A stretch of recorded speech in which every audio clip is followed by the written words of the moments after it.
And again, we send our condolences to Akira family, and he will be truly missed in the anime universe. He brought a lot of Americans to the fandom.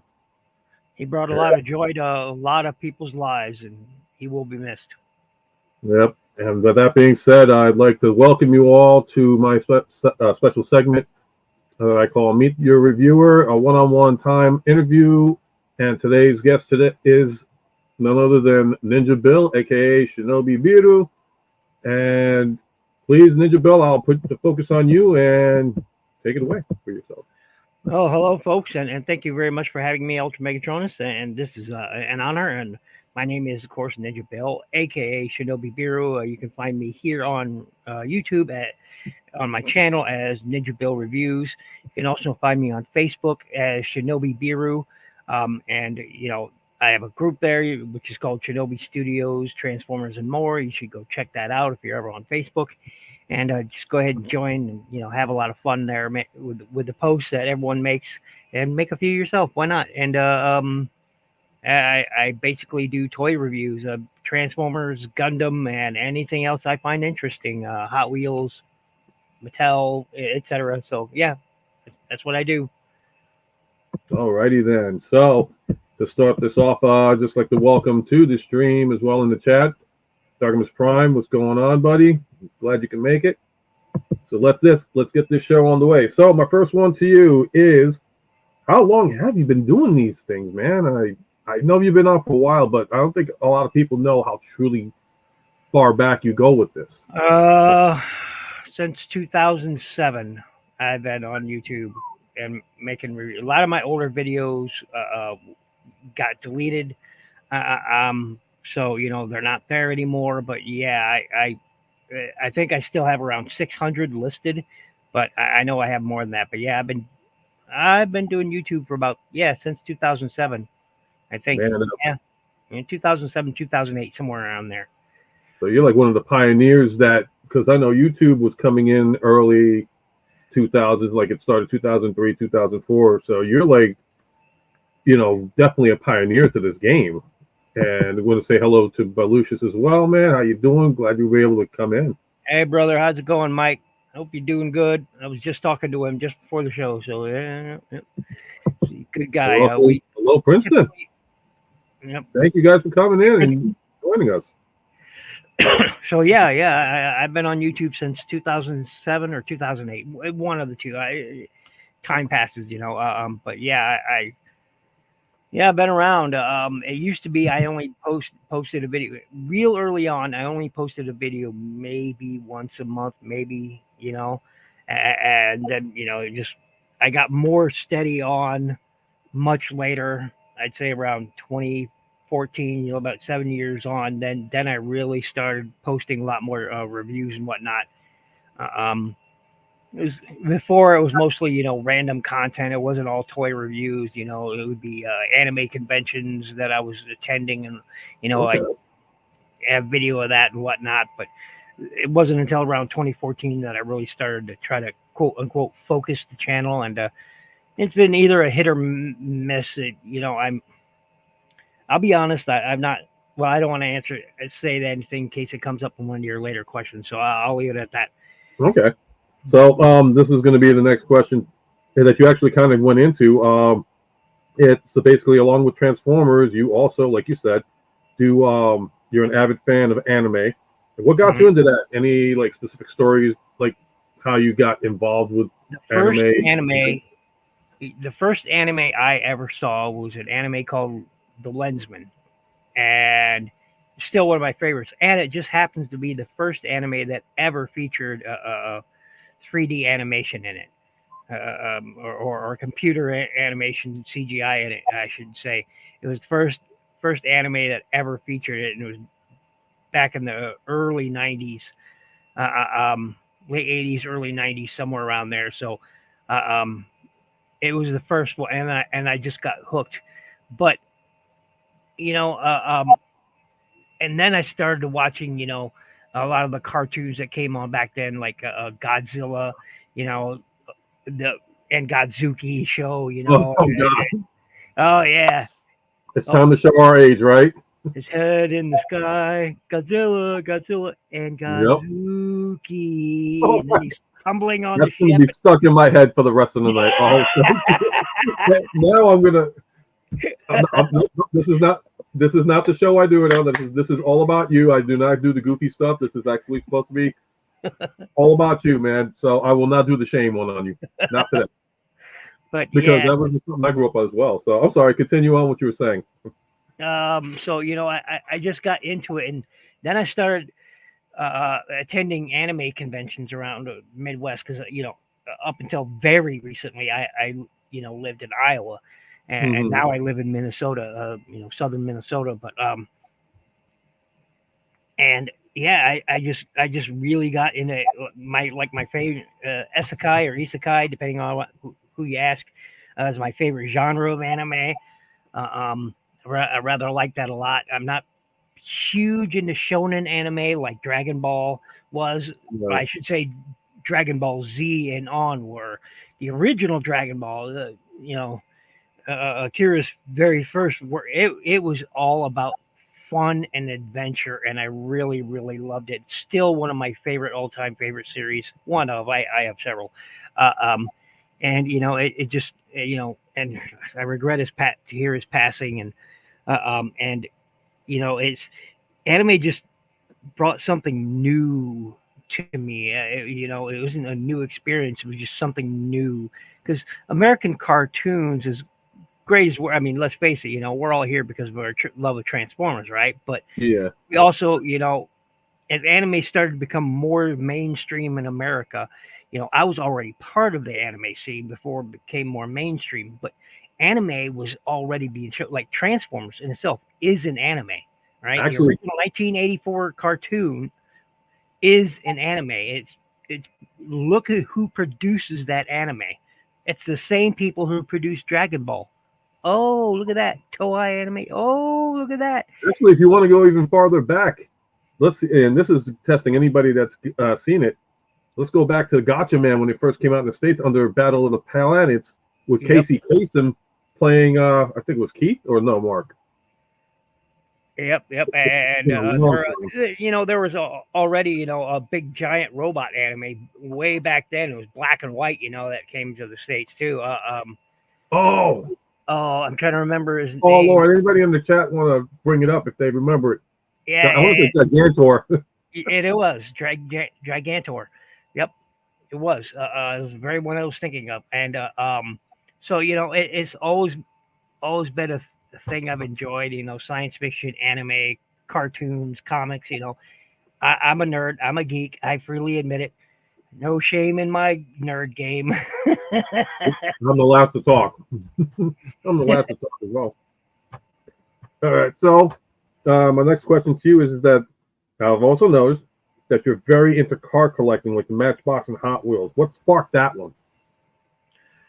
Oh, that's easy because they've been around forever, and every kid that I've ever known, has had a Hot Wheels car, and at Mm-hmm. some point in their lives. All right, and almost, well, I should say almost every kid, and it's just something that's been around, and you get some really cool castings, that's been done over the last, I mean, Matchbox and Hot Wheels, they've been doing this for what 120 years or more. I mean, Okay. Well, about 100. I mean, 70, yeah, I mean almost 100. I want to say about yeah, 75 the most.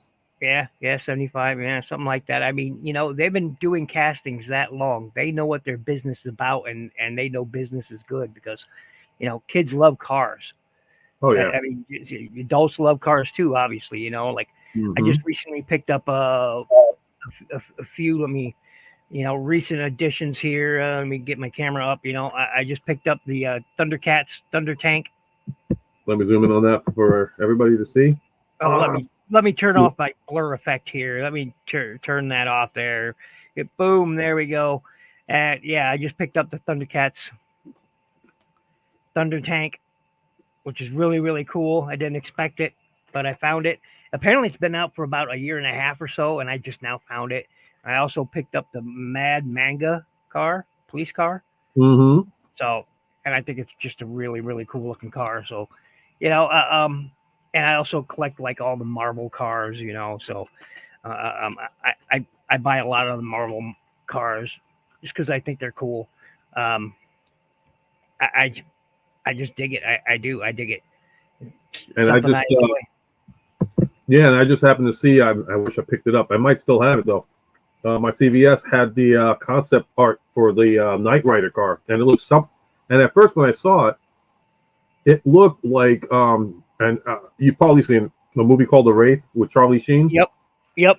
It looked almost exactly like that. The only difference is when I saw it, I'm like, why is the Wraith car black? It's supposed to be purple, and I'm like, oh wow, it's a Knight Rider. So Yeah, and you know, and then you know, I collect like my brother collects all the 164, 132nd scale cars, you know, and I do too, like that 132nd scale Prime, which I've got a review up from the Jada Toys.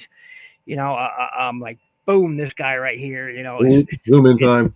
it's sweet, man. This thing is sweet, you know. It's a fantastic display piece. It's kind of cockeyed in there because I didn't screw it down back to the base that it comes on. But That's nice though. it's beautiful. Like I also saw the new 124 scale wheeljack or Rise of the Beast wheeljack. I saw 124 scale Bumblebee. I'm looking for hoping that they'll release a 124 scale Optimus Prime as well. I'm not sure.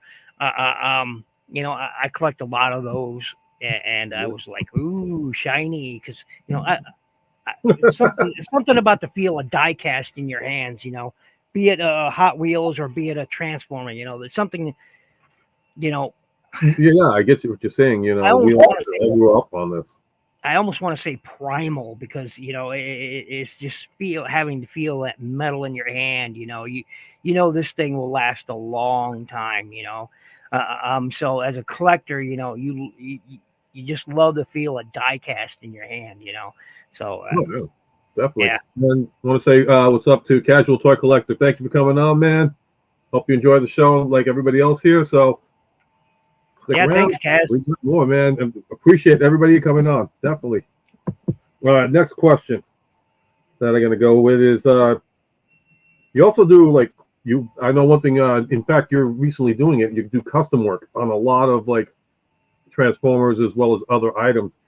Um, what's your process like when you're doing that? I mean, like, what do you have to go through to get to the stages of where you got to get your character to be? Well, you know, a lot of it is want and desire. Like for the wheeljack that I'm doing right now, the Rise of the Beast wheeljack, I'm turning into a G1 style um, wheeljack. You know, and my thinking process goes like this: is okay, I have something or I have an extra something. What could it be? You know, and you know, sometimes I'll ask people, you know, what do you like about this toy, or et cetera, or what do you wish this toy could have been, you know, and you know, or that toy could have been, or what character do you think we're missing? Like in the RID 2015 line, they never released a Thundercracker, so I made a custom, and it's probably one of my best customs ever. As a matter of fact, I got commissions for six more of them once I showed images of them, and I actually did them. And each one I made just a little bit different, you know, so they'd all be unique apart from the one I made. And it's and I recently, before this one, I did the shark transformer, and you know everybody loved that one. Oh yeah. Oh yeah, he looks badass, and you know, with that, you know, bronze and copper and you know deep purple on him and in blacks, you know, it's sick, man. It just looks sick. I remember though you had an issue with that one the first time with the paint. Like, what was going on with that? Because you had did a video behind that. If anybody didn't catch it, Bill, you want to explain what happened with that? Okay, so first time I went through my process here I'll explain quick how I do it. So the first thing you do when you're making a custom is first thing you got to do is disassemble it, right? Yep, you don't need to blow me up on this. First thing you need to do is disassemble the toy as much as possible. Absolutely disassemble it. Then what you need to do is sand every part, because you have to have something, because like some plastics are like glossy plastics, the paint don't stick to very well. All right, you can just scratch it right off. Uh, uh, um, so then you're man, my camera is acting wonky. Once you finish sanding all the parts, then you're gonna clean it. Give it a Right. nice cleaning, because of course you don't want all that plastic grit and whatnot left over on it. Um, so you give it a good cleaning, make sure to let it dry. Then you add a base coat. What? Just a single base coat over everything. You don't have to change the colors of the base coat. You just want a primer on there, and once that primer is nice and cured, it's all about patience. A lot of people rush their customs, and no, no, no, they do slop. You do slop work that way. You've got to let the paint fully cure, What do you think and the then average time frame on it, like when you do it? I wouldn't say a time frame. Like my wheel jack, you can't really see it right now, but Right. the one I'm working on, you can't see it, but it's back there. It's right now. It's still in pieces because I've got it. Yeah, you can't see it. It's like right underneath that monitor, but it's still in parts and pieces simply because of um, I'm waiting for some additional colors that I have to get. I have to get a new black because the black I had was old. It's like 5 years old, and it was just not good paint anymore. Um, so I'm waiting on some additional paints and I'm waiting on stickers. I'm going to modify, I think, I ordered some Toy Hacks Earthrise Wheeljack stickers, and I'm going to modify them so they work on this different mold. Right. And there's going to be a lot of planning and cutting, you know, eyeing things, how they work. And that's a lot of painting. That's a lot of painting is you eyeball it, you know, and then and a part of the process is also deciding what colors work best with each other. Some people just slap some colors on there, and call it good, but no, good planning. When you see a custom that is really, really well done, they planned it. They really thought about what will work with what. Like with that shark one, I could have went with reds or something on there, but it wouldn't have worked with the rest of because I knew I wanted to have antique copper and antique brass colors on there. I knew I wanted that because they're rarely used colors on. So I wanted to make sure. So all the other colors I planned around just the antique brass, antique copper colors. Everything else I planned around it. So um, when you're making a custom, there's a lot of steps to it, and you got to have patience. That's imagination and patience. That's what is the most required to make customs: imagination and patience. The know-how comes as you work at it. I mean, Yeah. it's just one of those things you have to. Uh, Promotion in your channel. You got a bot in there. That's a Yeah. bot. Yeah, yeah. Yeah. I'm trying to remove it, but it's not letting me. But Other so people too.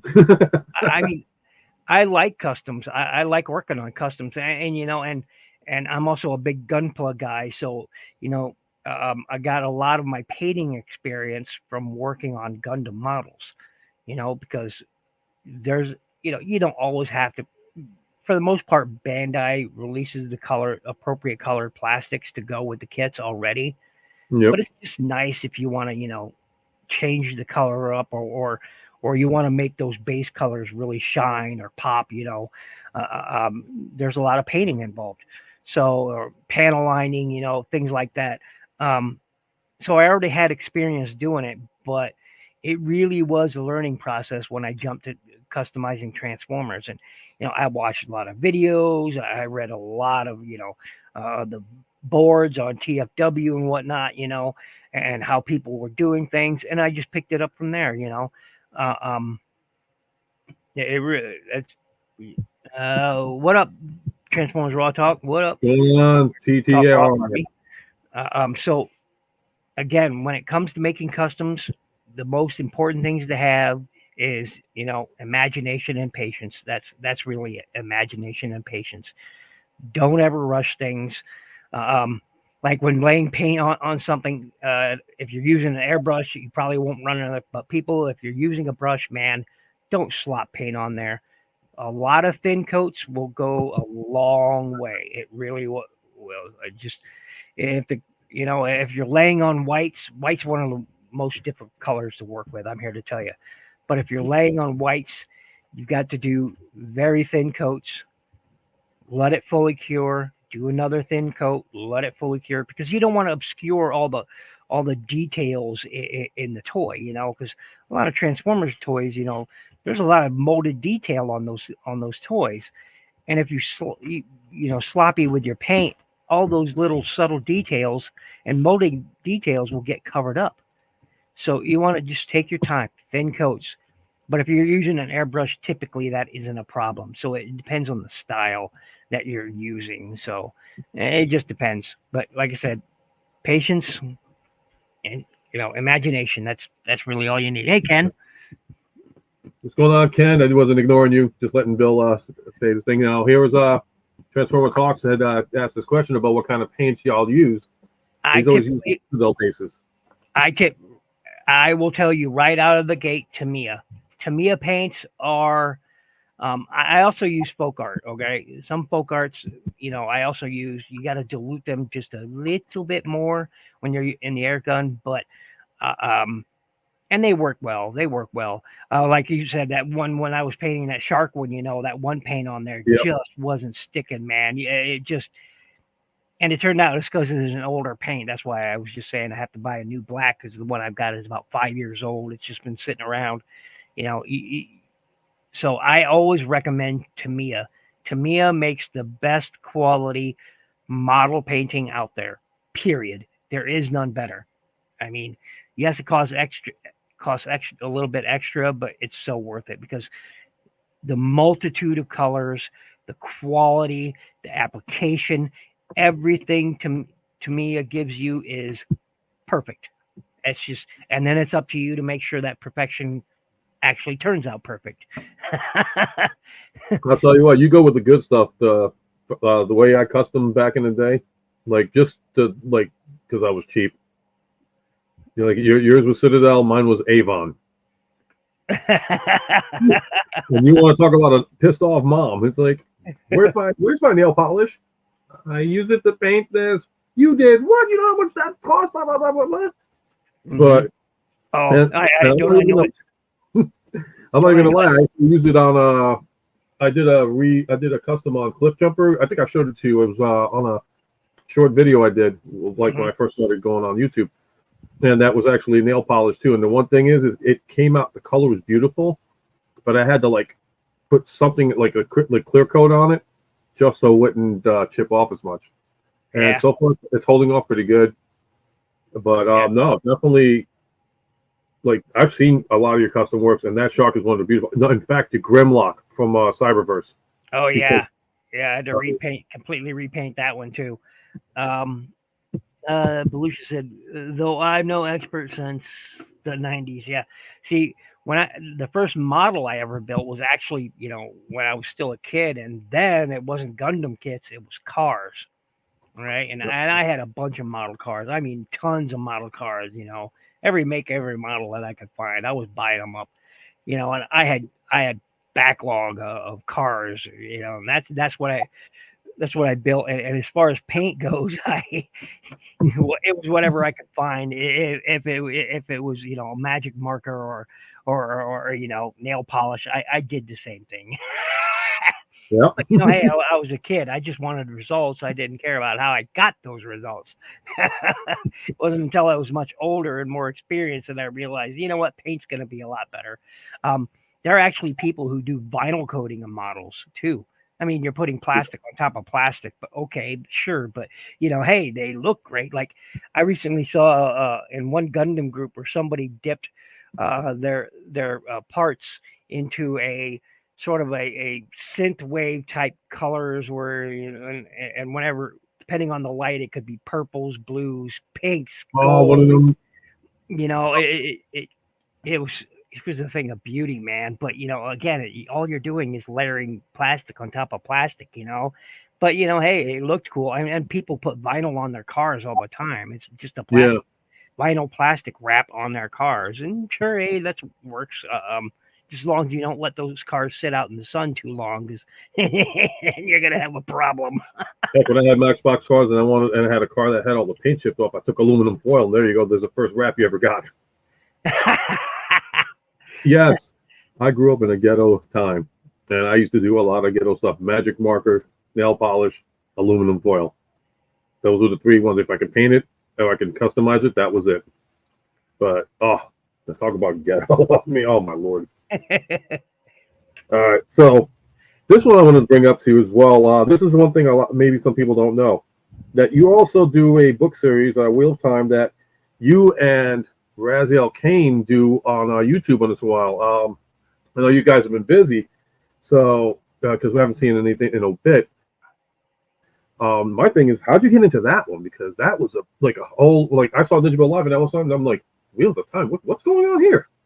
Oh, so yeah, it was pure happenstance. I have loved the Wheel of Time books by Robert Jordan for a long time. They're some of my favorite fantasy. If you like reading fantasy novels, the Wheel of Time books are where it's at.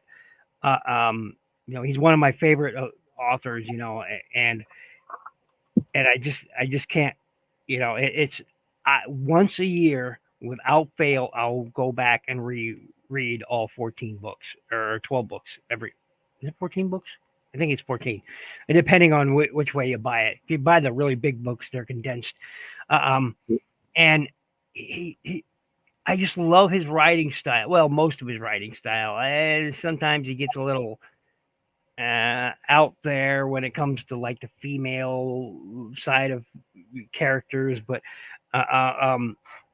it's just I loved his writing style.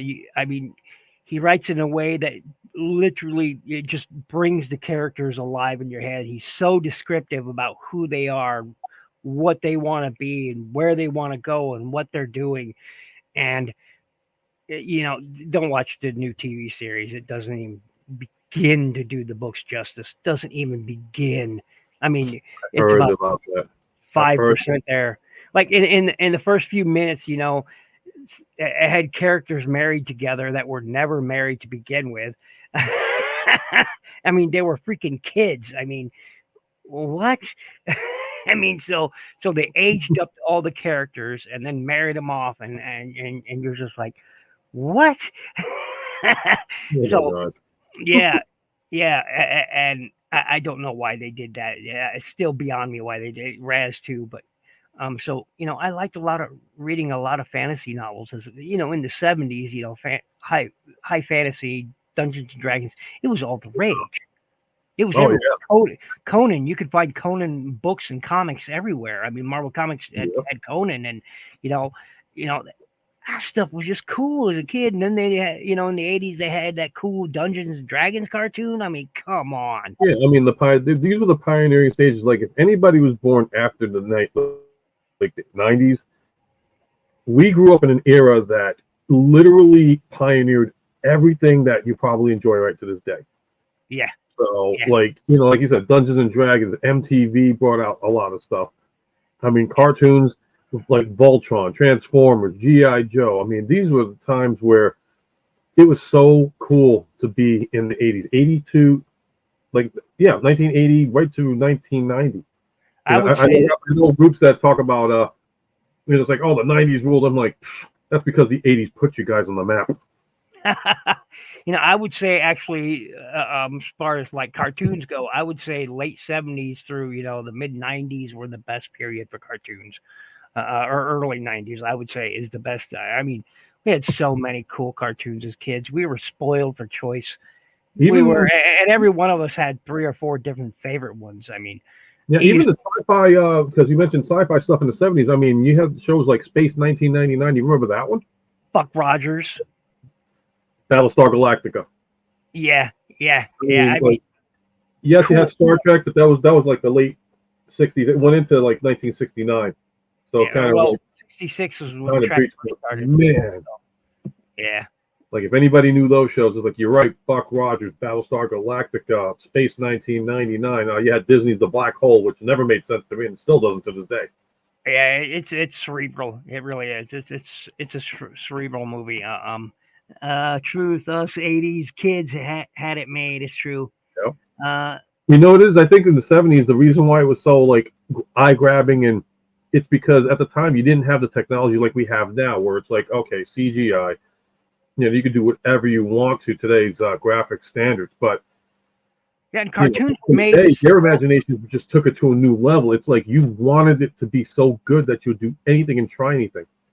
yeah, and cartoons now can be made on the computer. Back then, they had to do it cell by cell. Do you know how much transform 84 cartoons Transformer cell animation cell is worth nowadays? I have two of them. I have two, and those things are worth some hard cash. And people don't understand how hard it was because first you had the artist do the concept work, and then you had to transfer that artist interpretation of a character onto an animation cell and then paint that cell and then put it all together for the motion that we all like in our cartoons. Yeah. And if you look at the early 60s cartoons, they're all rough animation and rough movement and everything. Well, that's because the technology developed, but cell shading, cell coloring and all that gave us the stuff that we here as adults, as collectors, talk about is they had a really really hard job to bring Hard. You got to every remember, Transformers, for God's sake, you're transforming a car into a robot and back into its vehicle, and that alone just puts so much work and effort into it. oh yeah so Insanity.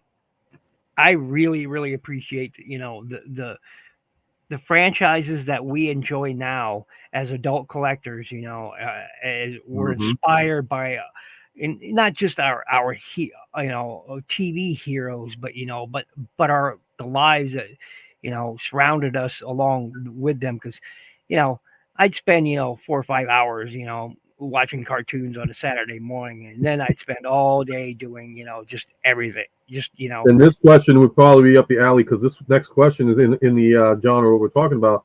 And I was going to say, going back to anime, you are a major fan of Gundam.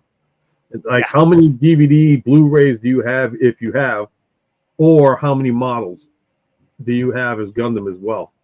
Well, right now where I moved, I have probably. I used to have one Gundam collection that was larger than my Transformer collection, and before I moved up here, where I'd lived for about the last, I don't know, 8 years. Before I moved there, I had to decide which collection was going with me, my Gundam one or my Transformers one. Well, I picked my Transformers one. So I sold or gave away most of my Gundam collection, which consisted mostly of kits, the PVC toys, play sets, uh, uh, um, it just action figures, and I probably had, I don't know, 1,000. Wow. All considered. I mean, it was huge, and I've been collecting and building Gundam kits for, I don't know, 20 years. I said how many Blu-rays, DVDs? We got to go back further than that. How many videotapes? Oh, I still have VHS tapes with recorded Gundam on it. I still have. I still have some that I brought here with me because there used to be this great place where I lived. I don't know if they were a national chain, but called Suncoast. Yes. Oh my God. Yes. Oh, you had it too? Yes, I did. Yes. I love that store, man. That was that was a geek nerd's dream paradise, man. That was paradise for us. So you could walk in there and find almost action figures, VHS, DVDs, clothes. I mean, collectibles, the whole freaking. Oh my God. I mean, now we're going back into like the mall days. Well, yes, you had Suncoast. You had if I don't know if you had a music store called The Wall. KB. You would, oh my God, you would if you. My wife was assistant manager at KB Toys. Nice. Oh, I loved KB, That's man. The reason why I got literal floor to ceiling toys, man. How could you not? Oh my God, she ran the store, and I was so upset with her. They had a Optimus Prime, like one of the 12-inch ones, and it was a Transformer one, $75. And I was like, I want to get that, and she's like, no, we gotta save money. We're gonna save money. No, come on, really good. No, we're gonna save money. It didn't sell for 6 months.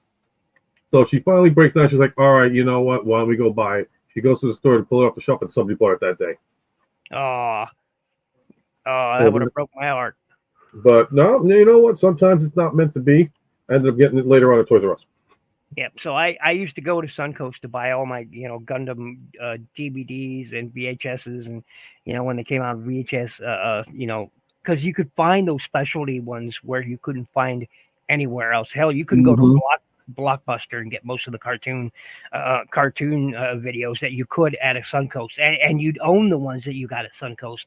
You didn't have to return it. They were theirs for you. Unless you were one of those people who kept the videos. Evil bastards. Hey, I certainly would not endorse keeping any of those videos. No, sir, no. I did it too. I wouldn't go to Bend, Oregon then. They'll look you up. Oh, Ninja Billet. Oh, you owe us $1.5 million for Gundam Seed from 19 blah blah blah. If you take a payment that doesn't involve cash. But man, yeah, that's throwing me back to the day. I mean, yeah. Oh, you want to go back even further? Media Play. Remember that one? Did you guys have it? Did you have a Media Play back in your area? I don't think we had that one. No, that doesn't sound familiar to me. That one was like, I want to say that was like the 90s in my area. And Media Play, you would have, oh my God, if anybody ever heard of Media Play.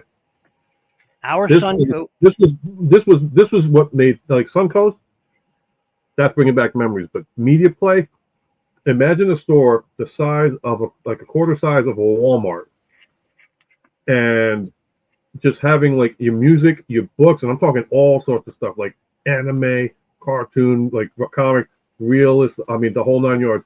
Then you had collectibles. It was like a bigger version of Suncoast. It was the bomb back in the day. Oh man, it's a shame if you never saw it. Yeah. We like our Suncoast, I think, closed in 2002. I think, and that and that was sad. I went there specifically on closing day, just I could buy up a lot of stuff, and I took about $300 with me, and I walked out with every penny worth of stuff I could get. And yeah. Yep. I don't know if you guys had an FYE in your area. I don't know what that is. Yeah, I don't think. FYE. That was kind of like would be a Media Play or a Suncoast kind of deal too. Same thing. I guess it was just a New York thing. And a question for Blucius. I know you didn't have those specific stores there. Across the pond. I'm assuming you had those. Not like Hot Topics or anything like. I'm assuming you had something similar over there. I'm going to assume. I hope you did. Otherwise life would have been really dull. No offense. But that takes me. That man.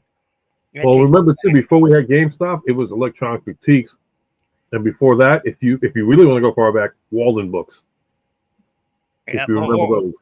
Or you went to a radio. What was it? Yep, we have Radio Shack. Radio Shack. Yep. Kmart. Because sometimes they offered, electronic toys, right? Or some toys. I mean, the first Shockwave was a Radio Shack toy. I mean. Yep. Oh my God, we're going back so far in time. The next episode of Live is going to be a dedicated episode to AARP. Yeah. Walden Books was good. Barnes & Noble, I still go to Barnes & Noble. Well, not since I moved here, but I loved hanging out in Barnes & Noble. I got a lot of books from them.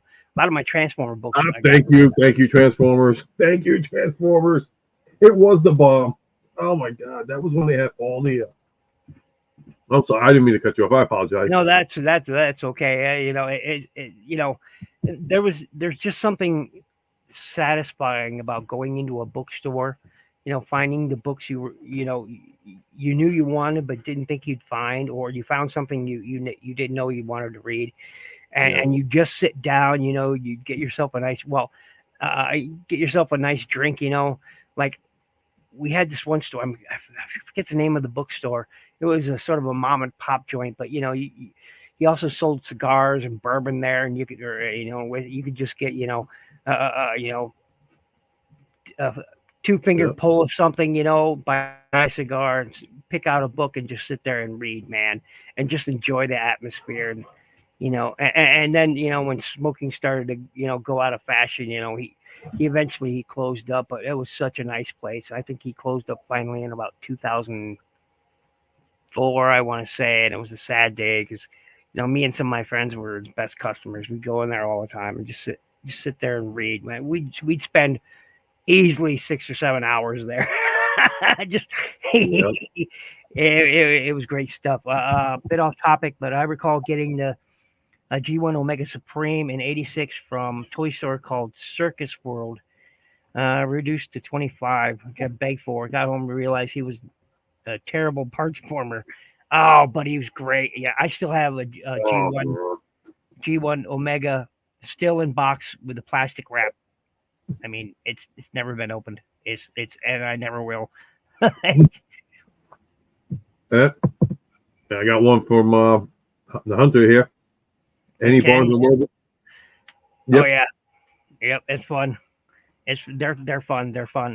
That's where I happen to find oh, I forget what the book is called. It's a book that's worth $600-700 Transformers book. Man. The Art of Transformers. It's the Transformers Art. That's what it's called. And it's easily worth $600-700 now. And I got it when it was still $30 there at Barnes and Noble. I just happened They to go still in. have, I went in looking for a Star Wars cutout book. I forget what they cut out Star Wars. Where they do the ship yep. cutouts and whatnot. So I went in looking for one of those for my brother's for his birthday because he really wanted one of those books.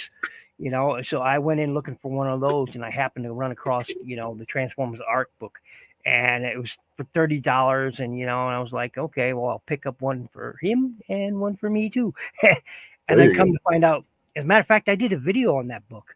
It's in my video archive somewhere. I didn't see it, unfortunately. I was so busy Yeah, same on the here. first. I didn't see it. So yeah, talk raw. I didn't see it. Neither of us did. So yeah. Yeah, I would Hey, add. Oh wow! I have to say what's up to this man right here, Optination, who is currently in Los Angeles at TFCon. nice. What is Yeah. going He shared in the video that I was talking about that we were sharing earlier in our group chat.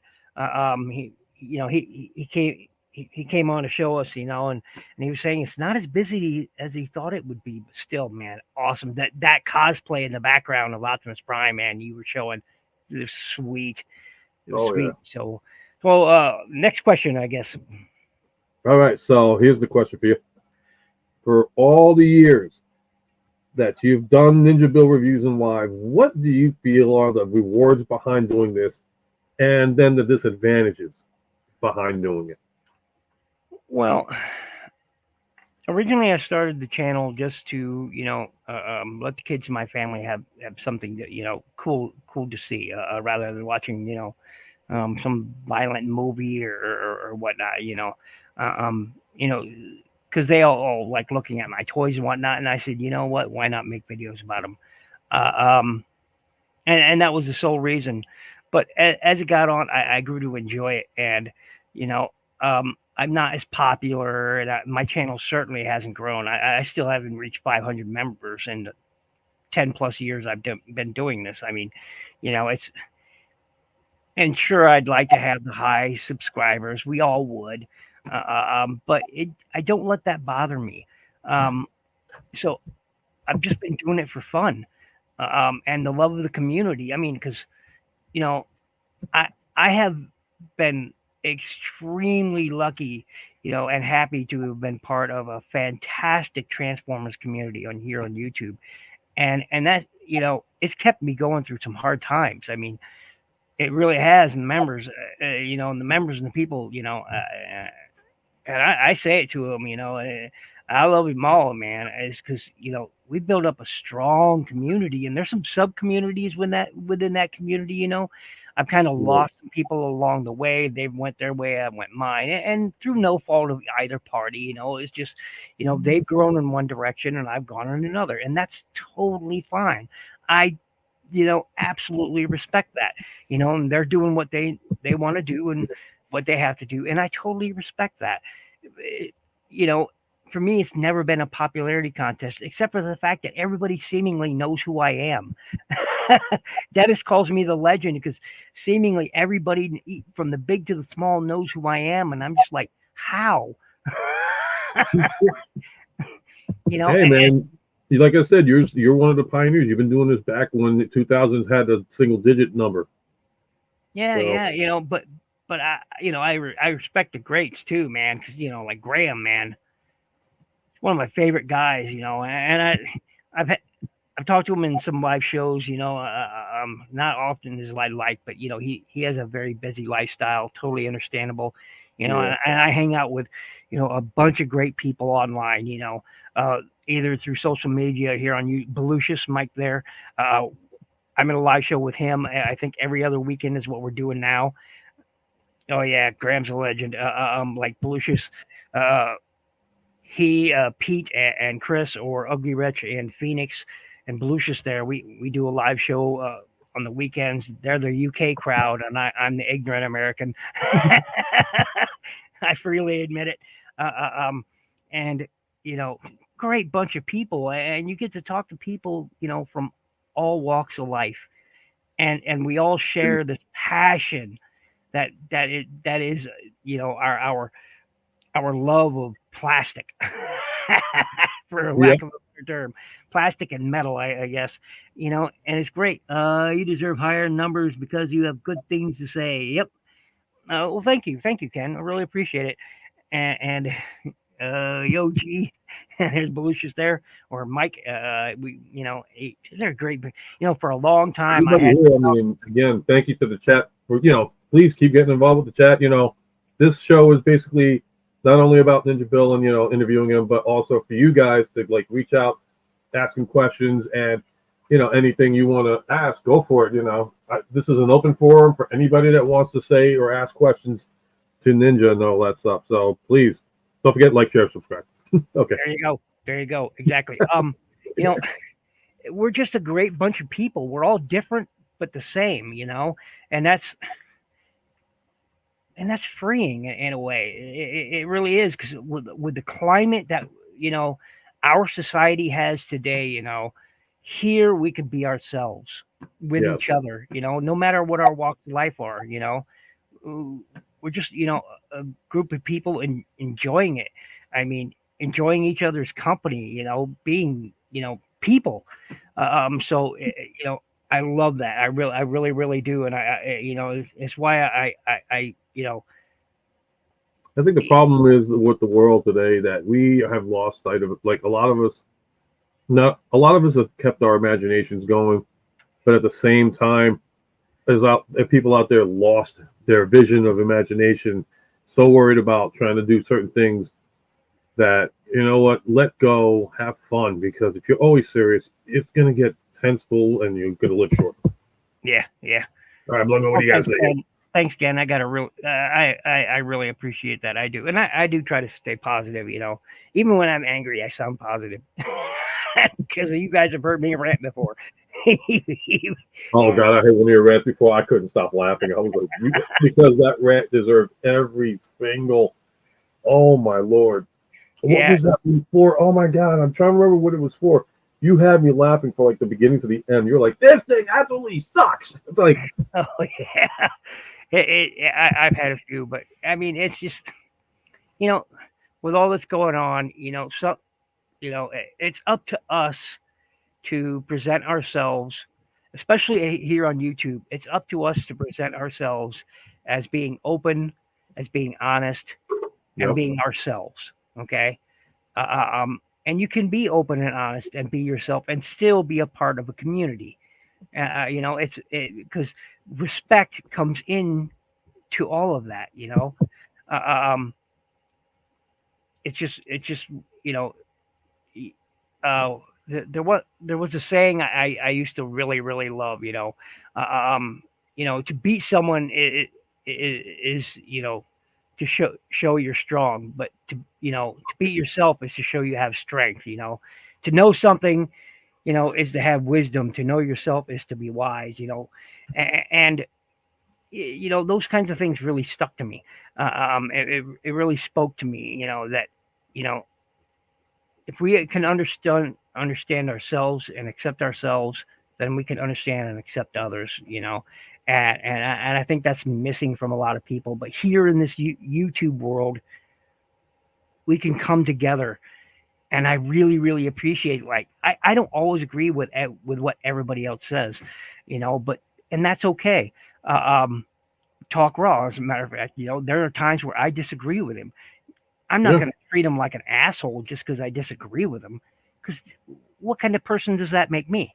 I mean, he has his opinions. I have mine. You know, and you have your opinions. I have mine. I mean, I agree with that. I agree with that. yeah. I mean, you know, uh, um, it's just like for some reason there's people that just really get put off by Dennis. And Dennis and I are the best buds, man. Just best buds. There's Yeah. no other way to say it, but Dennis and I are just best buds. But I respect if other people don't like him, I can still respect him. I like. Yeah, I mean, like, I think when it comes to Dennis, like, I like him. He's a really great guy. We've been friends for like 2 years. In fact, Oh, he was the one. In fact, if it wasn't for him, I wouldn't have met you through YouTube. puts 100% of himself into everything he does and says. Okay, It does. and it's not because he's arrogant. It's not because he just sees things his way as being right. No, it's because he firmly believes in what he says. He takes the time to understand what what is going on and then gives his opinion on it. But that opinion is never arrived at, you know, em- from a emotionally driven point. Yeah. It's driven by, in most cases by sensibility. Uh, um, so I appreciate him, and like I said, he's my best bud. I dig and love Dennis a lot. He and Sam are just Yeah. I great. mean, like the one thing that everybody had jumped him on, and I'm sorry, I agree with him 150% because here's a guy who's trying to basically tell everybody, okay, if you're going to buy something, take a look at what you're buying. Is it worth the money that you're spending? And he always goes back to it, and I agree with him. Studio Series 86 Hot Rod being acknowledged as a Voyager, which quite frankly, he did a comparison video. I sent him up a Studio Series Bumblebee Wheeljack. Sound familiar, Ninja? Hmm. Yep. Oh, by the Okay. way, hello, Christopher. I just read your comment. I'm I'll go back to that. Master Grade Wing Gundam, Zero EW, not Verka, came from Bernard Noble. Nice.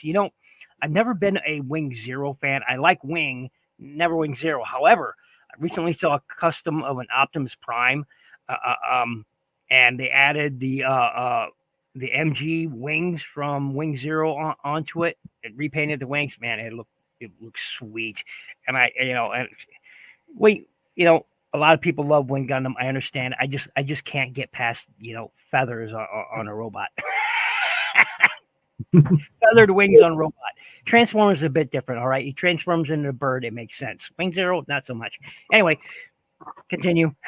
Okay, so I'm going to go back to I'm going to bring this up too because we were talking about Dennis, that he hates it and TTR loves it, and they would go back and forth. My thing was that I listened to when I saw his video about that review. I ended up buying Studio Series 86 Hot Rod because I wanted a little bit of a better version, thinking I would get a better version. I still like my Generations one. And the one thing I think people like, how can I put it in a way that I don't piss off the world? He went. All right, so I'll do it like this. He went into the scientific details of what this figure was about. He went with the weight, the mass, the whole 9 yards. And with everything included, it's like, guys, this is not what it's classified as. It should not be classified as this, and they should not be charging. They should have charged a deluxe price for this mold.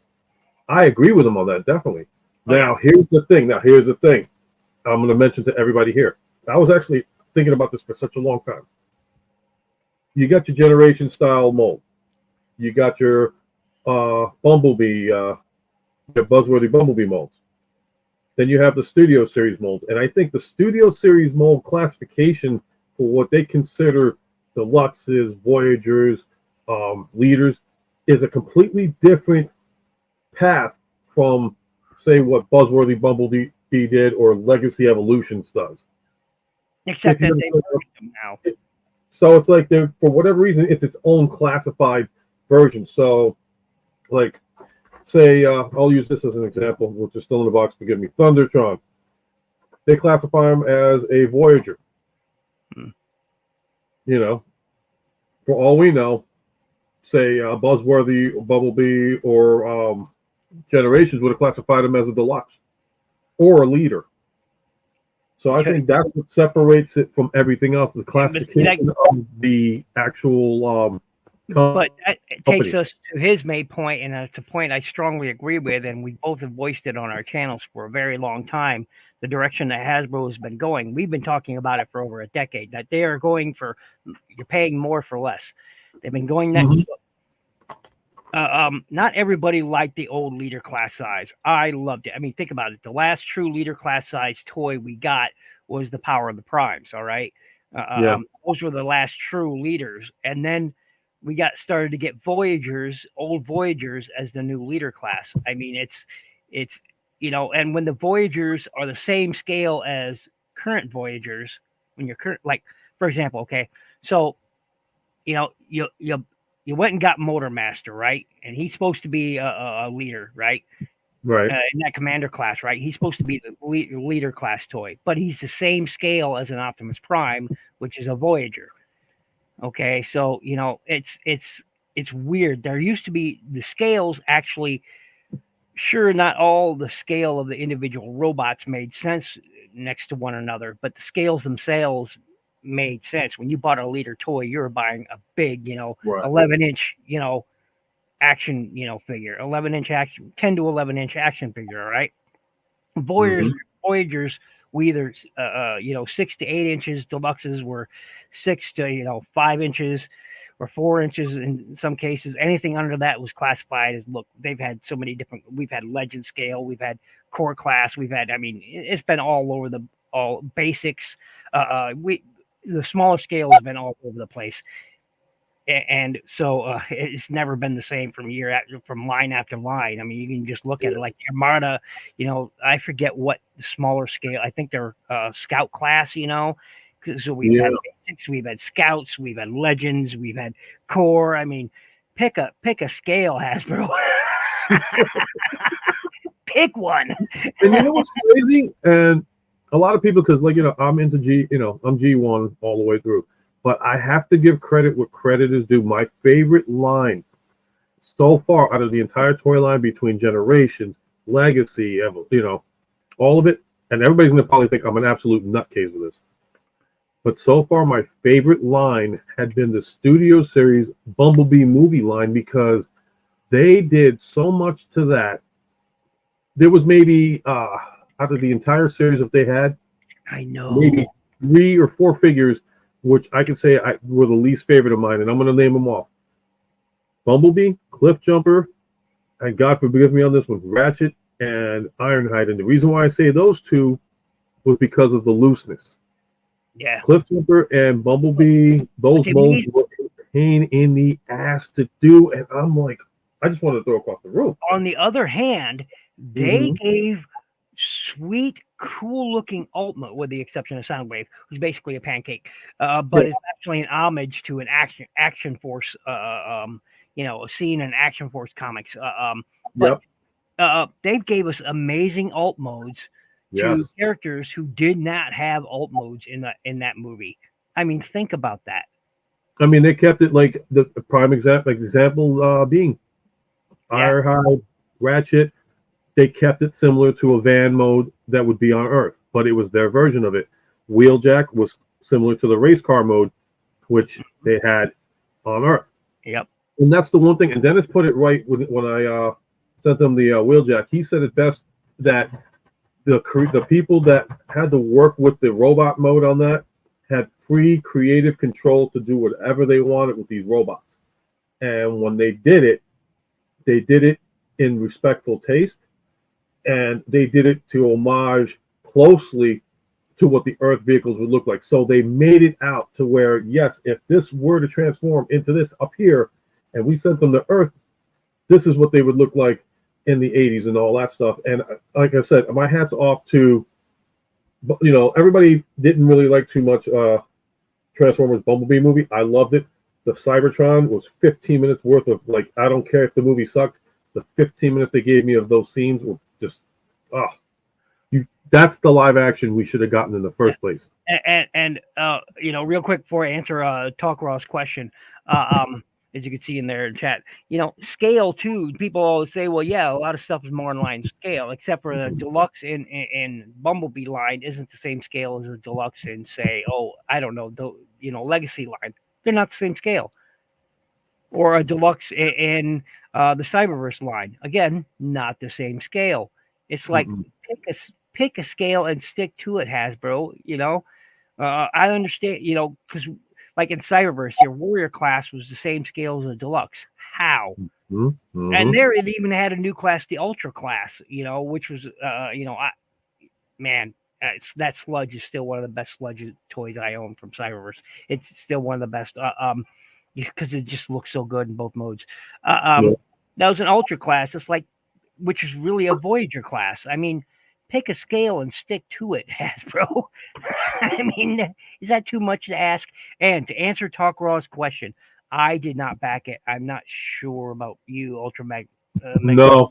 Well, I didn't back it because I'm not familiar with the character, and I've never backed anything HasLab has ever done. And this is kind of like a controversial thing. Some people that don't like it backed it, but that was the only way they can get the figure. I just with certain things, I'm like, okay, I don't know the figure too well, and I can't see myself spending that much money on a figure that's about you don't have a personal attachment to. Yeah, exactly. And it's like the prices they're asking for certain ones. It's like, are you kidding me? That should be the price of a Unicron or a freaking Primus or something like that. But that's a whole different company with a whole different, scaling bit. But totally get it. The Cell 2, oh my God, Cell 2 Primus is beautiful. Shout out to Darth Ravage. He did a review on, and he finally got the batteries in. But to go back to that question, images on Facebook and a couple of posts. That's hot. It really is. It's a fantastic looking toy. It's just, okay. Look, I'm just going to put this out there that I am not a fan of HasLab, and we'll end it with that. But I was surprised that it was they're going with Superfire Convoy and Ultra Magnus. I'm surprised they went. If anything, I would have thought of and. Hi, Blunghole, by the way. Thank you very much for joining us, man. Much appreciated. Much appreciated. Check out his live shows. They're fantastic. If anything, back to what I was saying, if anything, I would have thought maybe they're going to bring it to us later on. I don't know. But if I did not see these two characters coming, okay? I could see them maybe as a Generation Select. If anything, I would have thought maybe they would have been doing like a landfill or a JRX. Honestly, if they were going to do a robots in disguise, I thought, or car robots, if they're going to bring something to HasLab, I thought it would have been one of those two, not Prime and not Ultra Magnus, because those easily, and they could have made the numbers easy in a Generation Select. All right, I'm telling you, look, people tend to say, well. And I hear this excuse all the time, and it's not an excuse. And anybody who says it, I'm sorry, but you're a dumbass for saying it. People don't know Japanese characters. No. How many decades has it been that we've had YouTube or other social media sites where you can just download or watch those Japanese series? 30 years now? 30 years? I guarantee you that more than half of the Transformers fan base has watched or seen those. I guarantee it, or collected the toys. All right. That excuse that somebody says, well, they're not really familiar with the characters, you are a bunch of dumbasses. And pardon me for saying, if I insult you, I'm sorry, but that's just a fact. All right.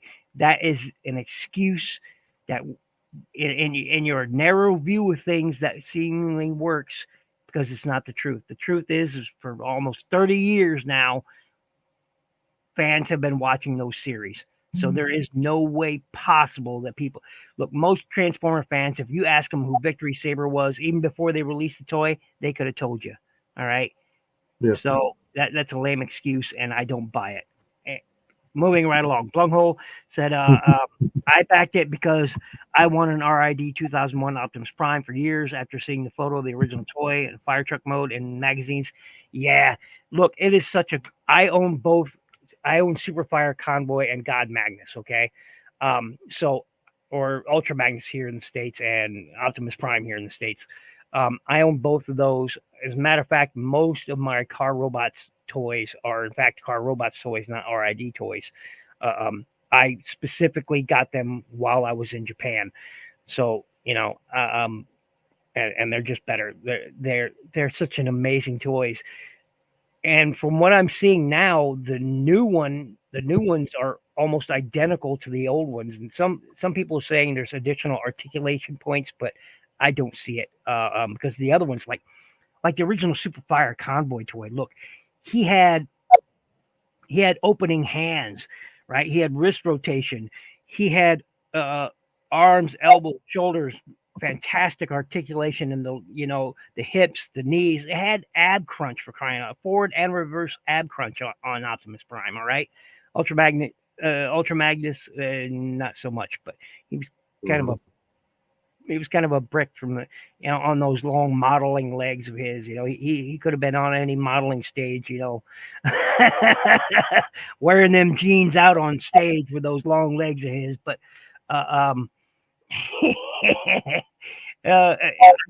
do appreciate one thing though, the fact that they're turning his BFG into a robot in of itself. The original toy, it was just a big lighter blue colored plastic gun with arms that you could manipulate, and move around, and Yep. so I appreciate the fact that he is now it's going to be its own character. I appreciate that about the new toy.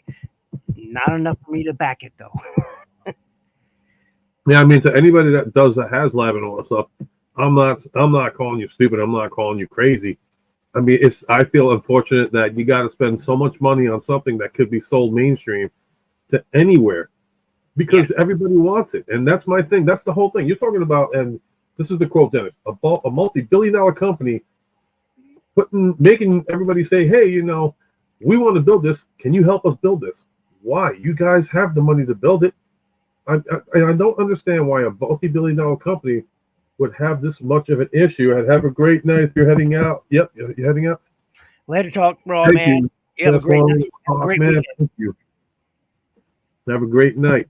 My thing is like I said, why the hell are you going to try and con me into buying something when you could just mass produce it and ship it out to everybody else? Mhm. I promise you, it's like you make a certain amount, and if the people love it, okay, make more. If they don't, okay, hold back, pull it off. We'll make it an exclusive. Yeah, well, And Talk Raw made a great case here, like Metal Yeah. Hawk. That was a Japanese only character, right?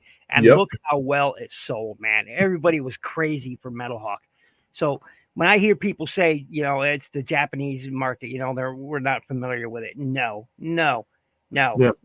Now, you don't know what you're talking. When I hear somebody say that, I automatically assume they don't know what they're talking about. Their ignorance is showing, and it's okay to be ignorant, but it's not okay not to educate yourself or give. So they were I well. mean, and what's crazy is Metal Hawk was in Walmart for such a long time as a shelf warmer. Even I passed up a dozen at least. Yeah. I've never liked the Metal Hawk character, so it was an easy pass for me. Well, but here's the thing: is like when I talk about I don't I don't buy Insecticons, I don't buy Seekers, but that's okay. And you know why it's okay? It just means that there's more for somebody else to buy later. Yeah. It's just if I don't buy it, that means somebody else will get it, and I hope they enjoy it. Like this guy, I wasn't going to pick up. Honestly, I wasn't going to pick up this guy. I passed on him. I'm like, nope. I'll wait for now. Hold on. This is the Yeah, I got him too. right. I passed on him. I'm not interested. Don't care about this character at all. However, when they released that Hasbro was only going to be releasing the Hound in that 5-pack, then I picked one up. Why? It's because I'm going to turn him into a hound. There you go. Same mold as hound. I am not going to purchase a 5-pack just to get a hound. I'm not going to do that. All right. I'm just gonna keep the one I got. I'm not gonna go with the. Yeah. So I'm not going to do that. I'm not going to waste my time doing that. I'm not going to waste my time or money doing that. And I'm just not going to do that. It doesn't make sense. I'm good with the hound that I got right now. To hell with it. I'm not gonna spend all that money. And it's like the G1. Okay, whatever. It looks like the G1 cartoon version. Okay, fine. But you know what? I'm going to buy it when it goes down to that wonderful price, like they did with the Dead series, as I call it. Oh yeah, that man, and I still really appreciate, because that was the first ever experience I've had with the Earthwise type mold Ironhide, more ratchet. Yeah, believe it or not, same thing with me. And I was like, wow, this is actually not that bad. And what's funny is that some people that did the review, they're like, "Oh, this is a horrible transformation." But somebody reached out to I'm not sure if it was you or Dennis or something like that. But they reached out and they said, "Hey, the reason why is why don't you try it from the legs first and pull it apart?" And when he did that, it was like, "Oh, okay, this makes it a whole lot better." Yeah, for me, it wasn't separating. For me, like you'll see in the upcoming Ratchet review, for me, not separating them, it's not an issue for me. That part was me. It's putting them together. I mean, yeah, like my Ratchet, man, I feel like it's going to break at any second trying to tab that front windscreen into the arms there, where it feels like, because man, it is. I literally have, man. I'm telling you what. Get that Thomas from TFCon, what's going on, Thomas? Sorry. Hey, what's going on? I mean, look to get this together. I mean, I have to squeeze this thing to pop them in together. I mean, it's ridiculous the amount of force. Getting it apart, no problem for me. Putting it together is the problem, because it's unnecessary force to tab this thing in there. So what I'm going to do now that the review is, I've reviewed it, I'm going to shave down those pegs, or those tabs a little bit, so it should tab together more smoothly. And I've already done some paint work, added some white paint here and there. So because I hate how that blue clear plastic, look, you can see it right there. See that line of clear blue plastic? Well, on this side, you don't see it as much because I've already painted the underside of those windows. I painted the top right there, so it's not visible in robot mode or in vehicle mode. I mean, look at that blue plastic. You can see that seam so easy, a blue clear plastic, and that distracts me from the rest of the toy. And so I'm painting it. I'm painting the top. Actually, it would be the bottom here, because this is his foot right here. So I'm painting the bottom of those. So when he goes all together, it looks unified. Like if you look at that side compared to that side where I haven't done the work, the work on this side. Look at that. And then you look at this side, cleaner seams. So, I'm going to go back to Beluchis's comment here, where he's like, they'll milk us to pay for their Disney eaters. I'm going to tell you right now, if Hasbro sells to Disney, we're screwed. Yeah. Oh, by the way, I have to ask you. Yes. Are your light bars really loose on yours? Mine are fairly tight up here. Mine are fairly tight, but people can. You know what? I haven't had a chance. I'm ashamed to say that I've been so busy. Yeah. I've been so busy. I've heard mixed reviews. I haven't had a chance to do Ratchet yet, but for me, solid. I mean, people say they just fall right off. And I'm like, what? Look at that. Still on that. Yeah, some people I've heard stories where some people had it loose, some people had it sticking, no problem. Yeah. And you're just doing it. Yeah, I'm good. Mine is dead solid, and I appreciate that. And once again, thank you to Darth Ravage 07 for getting that to me. I just found out my brother's going to be sending me another one, and a core class Ratchet as well. So that's awesome. There you go. You know what? Problem solved. If you'd like, if you're into the Shattered Glass series. No, not really. Hey, Fan Geek, what's going on, man? Welcome to the stream, man. Glad you could make it. Hey, and I want to apologize to people right now. I recently found out a bunch of the comments that people have made over the last 2 months have gone into my trash. I don't know why, but now I've changed that setting, so hopefully now they'll actually appear in my comment section like they're supposed to. Like one from, uh, um, Martin here from my Toxitron review. It just popped up. For some reason I went into the track. I just answered that his comment like a few days ago. I think on Thursday. It's just Yeah. for some reason That's okay. and Tia Fan Geeks from a comment from his in January. I didn't see it because it went into my trash, and I'm just like, why are all these comments going into the trash? Suddenly my comment section is really empty. Well, that's because for some reason it's sending a lot of people's stuff into the trash, or marked for review. And I'm like, why are they being held for review? I don't get that. So I've changed those settings, and hopefully I'll start seeing all your comments from now on. And so I went back and answered a ton of them that I'd missed. There was probably like 50 comments that I'd missed over the last, 2 months, 50, 60 comments. So yeah. I just hurt my foot this week, which is one of the reasons why I haven't uploaded any reviews. I'm sorry to hear that. And, hey, Big M. Hey, Big M, what's up?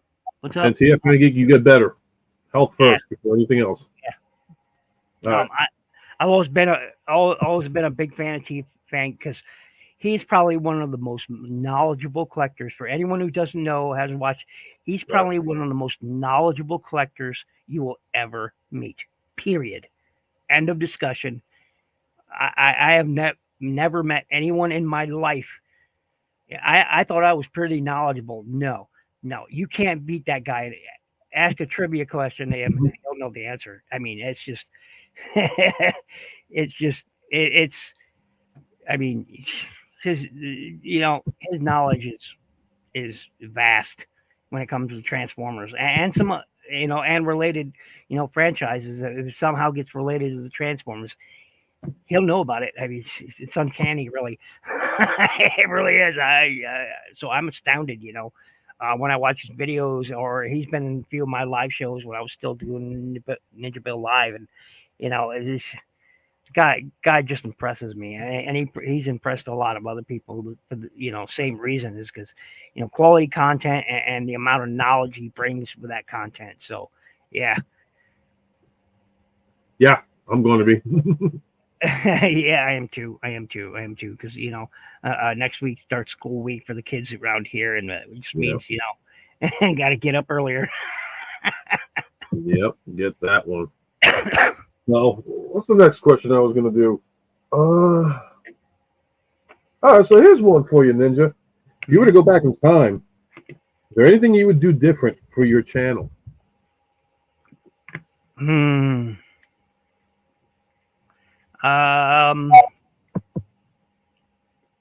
was just trying to come up with any questions possible that I would go with, but this is one that was like, I wonder.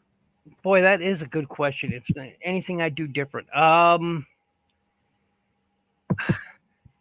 I don't spend the amount of money that a lot of other people do on their making their stations or the channels look like $1 million. I don't do that. Mine is just a simple desktop with a nice background. I don't go through a lot of the fancy stuff, and I don't think I would change that. Honestly, I think the only thing I would probably change is, oh boy, that is a good one. Take your time on that one. I wish I could do FaceTime with my reviews. There's been several reviews I've wondered what it would be like if I did FaceTime. And I'll be honest, I've tried some video where I did FaceTime in the video before actually uploading it, and I hated it every time, and that's why you don't see it. I've tried it quite a few times. I'm just like, no, I can't do that. I don't feel as secure in my review about what I'm talking about. I'm not sure it's coming out right. I'm not feeling as confident in the review. That's what it is. I'm not feeling as confident in my review if I'm doing FaceTime in front of the camera with the review. I'm just not, Tia Fan Geek, he does FaceTime in his reviews. And don't get me wrong, Tia Fan Geek, man, I think you do a fantastic job.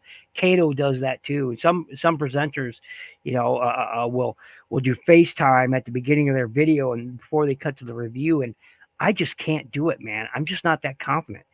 You know, no, I mean, I understand where you're coming from because, like, when I worked with my other friend, Zan Villanueva, I've always liked to be behind the scenes guy. So I kind of understand and relate to where you're going with it. It's like you're better not seen but heard than, being seen and heard at the same time. It's like your comfort level, right? Is that what you're yeah, going with? yeah.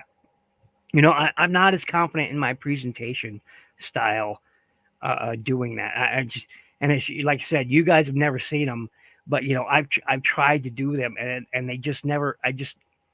You could just look at my face and know I'm not speaking with confidence. And if I can see that, then I don't want to present that. I'm confident with the old tried and true hand and toy routine. Okay, it's tried and true. It works. You know, Mm-hmm. but FaceTime also works for some people because they're better presenters than I am. That's like input man. That guy could easily be he could work on a news station, man. That guy's just got he's got that pizzazz, he's got that style, uh, uh, um, Mm-hmm. and I lack that. I know that, and it's not about me not trying to improve that. It's just I don't have the confidence level to do it, so I don't. I mean, like I said before, that each person has a niche. I mean, I'm surprised I'm actually doing this. I'm not a photogenic guy. I don't like being on camera, but for some reason, when it comes to like these live streams that I do with you guys, it's like I feel You're like being I'm just yourself. boys. I'm having a great time, doing that, and that takes away. But as far as me doing like a review, if I ever start to actually do a review on anything, I will probably be off camera. It's like if you want to see my face, check out the live stream. If you don't want to see my face, good. That means you're not gonna go blind. But I'd rather just do, like your style of review, where it's like, hey, let's focus on this, and you just hear my voice and not worrying about what I look like. Just here you go. We'll do it like that. And people can definitely tell, and I speak 100% honestly in my videos. All right, I don't try to cover anything up. Everything is right there for everybody to see. But people can actually hear emotion even from behind the camera. I mean, they can hear it in the video. They can hear it in the review, and and there's a lot of people who, and no offense to them, there's some people who have hundreds of thousands of views, but they don't sound excited when they're making those reviews. The Yeah. excitement, the love is gone, and you can tell it when they're speaking, uh, um, because they're dry or it feels like they're reading from a script or something, and that's it doesn't sound natural. I try to sound natural in my videos because I'm doing it. I'm shooting, quote unquote, shooting from the hip. Okay, I don't script anything. You know, yes, I do edits. I do pauses in the video. Where I have to do something or take care of something, or then I'll rethink about which direction. I'll pause it. Okay, which direction do I want to go from here? I don't do any scripting. I don't do any of that nonsense because it feels disingenuous to me to do so. And that's Yeah. just I how mean, I feel. I'm not saying others feel that way. I'm not saying that's how I feel about others and their review. I'm just saying for me, it feels disingenuous to do so. So I give 100% of myself in almost every review. There's some cases where I'll start out the review, and you've heard me in some toys when I'll say, "Look, I'm just not feeling this toy. All right, this is oh just yeah. not my bag," and I'm upfront about it. I'll be very upfront about it. So if I'm not going to be excited about something, I'll level with people right at the beginning. I'm like, look, before we go here, I'm just letting you know, bang bang boom, because that's how I am. I've got to be. People will know what kind of product they're getting with absolute certainty in my videos. There will be no confusion. So so if it comes to wanting to change anything, it would probably be you know learning how to do some FaceTime because even here right now we're talking and guess what? I'm sort of hiding my face. It's Ninja Bill. It sort of fits the mantra. Hi, but I'm more comfortable off camera than I am on camera. And it's just who I am. Someone told me I Yeah, sound like everybody's got the niche. Yeah. everybody's got their niche. Like I said, I'm surprised I'm actually doing this, but never will I say to anybody, hey, I want you to be on physically. You go with what you got to go with. But that's how based on comfort level. That's all it is. If you're comfortable doing it like this, cool deal, man. Yeah. Do it the way you got to do it. Yeah. Yeah. And I gotta laugh at this one. Sorry.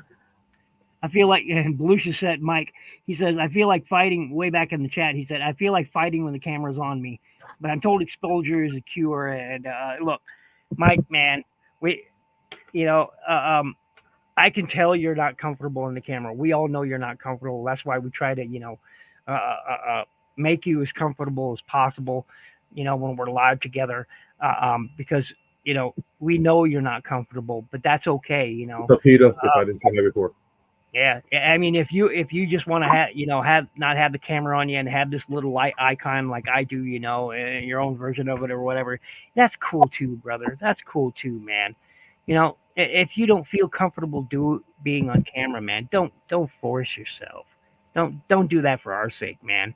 Don't do it for others' sake. If you want to, feel comfortable, you do that for you. You don't do it for anybody else. That's all I got to say about that, brother.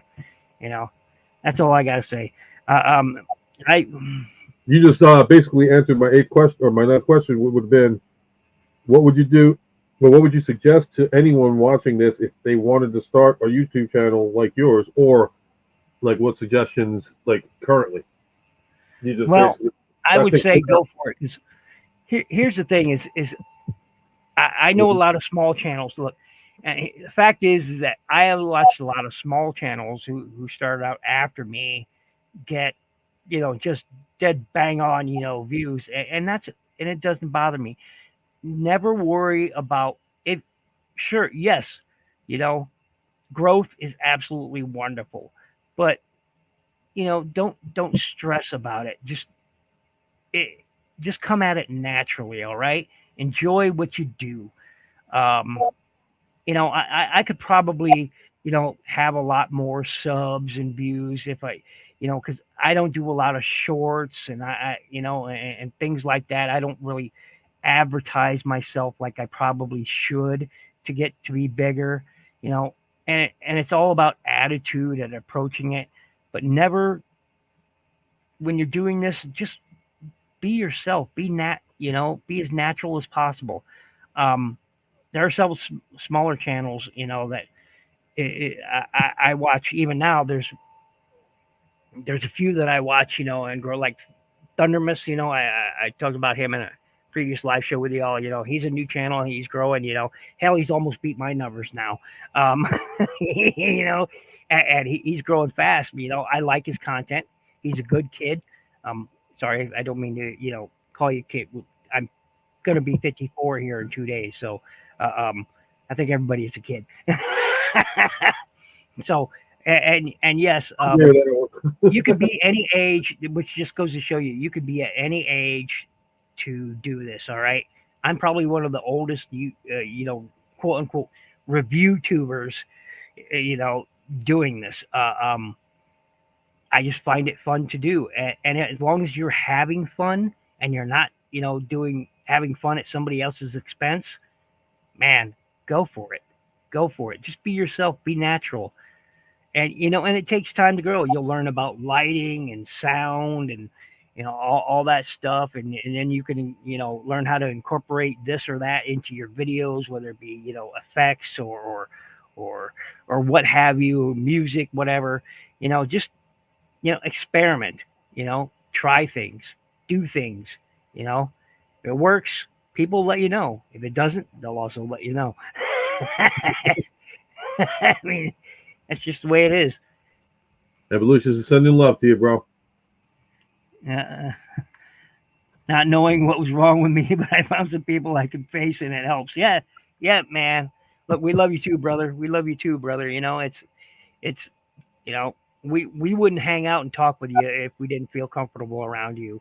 That's the truth of it, and from my perspective, anyway, that's the truth of it. But I'm one of those people that I believe in people. I don't believe in politics or I let me rephrase that. All right, I don't put politics and faith ahead of my belief in people. All right, and there's a lot of people who do that, and they shouldn't. Um, they shouldn't. So and I treat everybody how I would like to be treated. That's the way I was brought up. Treat others as do unto others as they would do unto you. It's an old motto, but it holds true today as it did 54 years ago.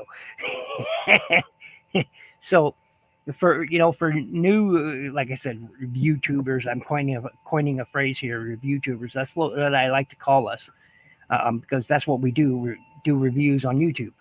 So I think challenge yourself. If you, hey, one, all it took was one day for me way back in 2007, decided that I wanted to put a video out there. And I think my first video in 2007, I think was, I want to say it was Classics Skywarp. I think was my very first video. Was it? I think so. I think my first I'm gonna video. go back and check that out.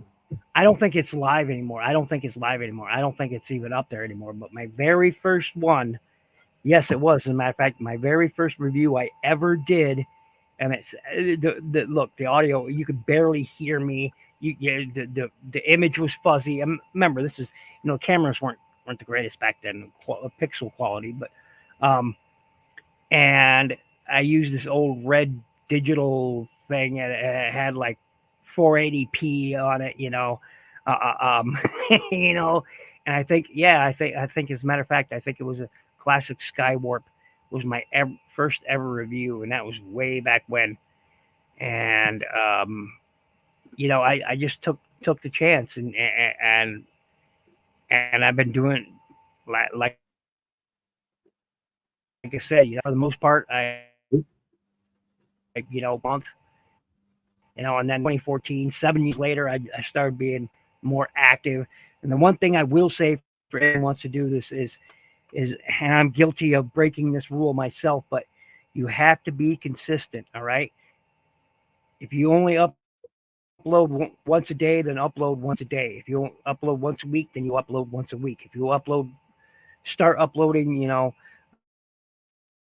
one stay was uploading once every 3 days. You be consistent, all right?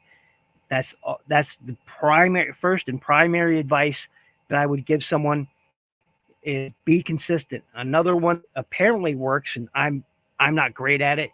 Is video naming.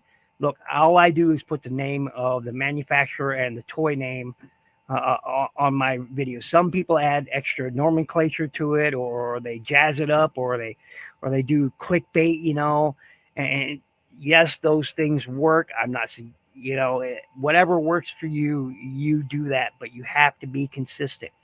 Absolutely have to be consistent. If you're not consistent, you lose. You'll start losing out.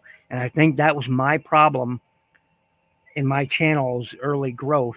And it's probably why I'm still not had 500 members, because for the last couple of years, I've had a death in the family, it happened 3 times in the last 2 years. So, I wasn't being consistent. My channel was growing really well. And then I, went on hiatus, to deal emotionally with those things, and the moving and me moving and everything. And so, I haven't been consistent. I'm trying to get consistent again now, but, hopefully my, channel growth will start to go again. But you have to be consistent. Consistency is king. And that's all I got to say about that. Man, I hope Opination's out there, if he's still listening, or because I know like I said, he's at TFCon right now, but he had well, that's something he could probably discuss with you later on, because that's something in common that I think you guys would be able to talk about, because it's true. I mean, life comes first before anything else, and you definitely have to focus on that before anything else. And the hard part is getting back into there. And thank you, TF Fan Geek. Thank you, appreciate that, man. I definitely appreciate that. Just turned 50. So young, long haul. Just Yeah, I turned know. 50. What's it be to be so young? I remember when I was that young. I remember. I just turned 52 like a couple of weeks ago, so Oh, I'm still only a 3 years baby. behind you. So I'm still eligible for my. No, actually, am I eligible for AARP yet? No, not yet. Yeah, I But think you that's know what? I was thinking. 55. So I'm gonna 55. ask you this one because this was a question that's not written down that I have, but this is something of interest with TFN Geek that said it in the comments, and I had it up there for a while, and I was wondering about this, how you felt, or anybody else in the chat. He got into like when it came to like Transformers, he got because Optimus Prime saved his life. Was there anything that like in a low point in time in your life that pulled you out of it because of say like Transformers or Gundam or anime or anything else? Anybody can answer this question Um, too, because I think this is a boy. statement like this is a powerful thing to say, and like for my thing was WWE.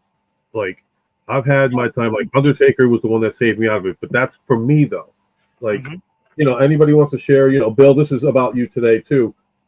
This is definitely about you. And is there anything that you can say about like something that got you out of a rut that made you go and say, yeah, this pulled me out of it? Oh boy. This is a question I didn't write up, but this is a statement that TFNG, brought into it. So I figured let me make this a question. And thank you everybody that's here in the chat. If you like what you're seeing, please hit that like button. And if you like more content coming up, subscribe. And I want to bring in more, people that do reviews. And some of you guys that are on the chat right now, you'll be getting a call from me. Um. Boy, that's a good question. That's a good question. Oh.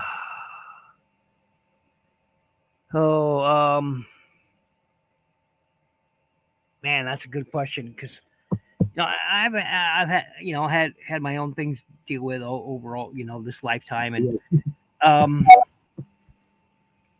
boy oh boy I don't, I'm not sure I could say it was anything from like a franchise that really it was more people for me. It was more the people around me for me than something I was watching or listening to. Um, Okay. I will say this though. Um, I was reading a book on Napoleon, right? And in there, he was talking. At one time they mentioned how Napoleon was walking around his camp, and this stuck with me all of my life. You know, and he's walking around, his soldiers' camp, and he's looking at all the fires that all the soldiers huddled around their fires, and you notice one group towards the back, who had a very small fire, and, and he looked around, and then and at one point he had this conversation, and it turned out, he said something like, just as a small amount of wood brings a small amount of fire, you know, or was it just as a large amount of wood brings a large fire, so too does a small amount of wood bring a small amount of fire, or something to that effect. And it meant that the more you try, the more you'll get out of life, and that really spoke to me. And it because I just gotten out of the army, I just gotten back from the war, and for some reason that line, and I can't remember word for word anymore, but that line just really spoke to me. So it wasn't so much something I saw on television. It was something I read, and and it really changed my perspective on just life in general. It's just like you get what you put into it is basically what it meant. You get what you put into it. Uh, um, and that really spoke to me. That really saved me. So, but I totally respect if something did for someone else, because we all have our moments in Ooh. time, our strongest, and what that moment special, and don't ever let anybody denigrate that special moment ever. Just don't, because it was a special moment for everyone. So Just because my experience is different doesn't mean it's any better or worse. So there you go. And that's the one thing I'll tell anybody here. We've all had issues in the past that we had to deal with. We have had our demons and dark side. And one thing about this community is that, some people be like, oh, this is the most ridiculous thing on the planet. You know why it's ridiculous to you? Because you don't have an imagination. You don't have a feeling of, positivity. You want to, this is a group, and, the chat included, is about positivity and seeing outside the box and enjoying life for what it's worth. We're a group of people that enjoy collecting toys. And then, everybody, that's what they are. They're kids' toys. Why are they kids' toys? Because my kid didn't buy it. I did. So guess what? That's my toy before it's his toy. Not to sound it's like, yeah, think about that, folks. There's the clip of the day, right? Yep. It's like I bought the toy. It's technically mine before it's yours. So if I wanted to pull, as a parent, I bought duplicates. I've had to buy triplicates because it's like, okay, I want this too.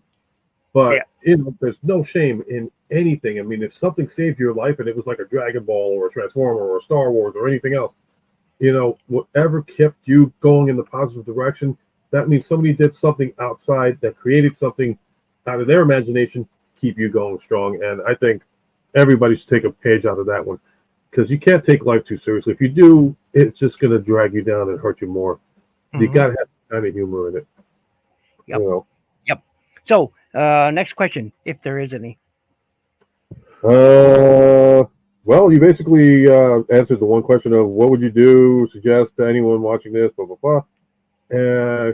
Jesus, is anybody in the group or in the chat want to ask any questions to Ninja Bill here? Feel free to. This is an open forum and all that. Please shoot out some questions. I'm very happy and glad that he was able to join me tonight to have the one-on-one here. And I also thank you guys for coming out and taking the time to spend with us. And here's one from Hidai, from Hida. Universe with everything else. Yeah, everybody's got something that they use. Yep. And Hida, man, I read your comments about your build. I hope you do get back to it soon. Trans-Aaron is going to be sending me some new kits, man. I really, really appreciate that, Trans-Aaron, because I am dying to build stuff. And it is apparently a dead zone for Gundam where I'm living now.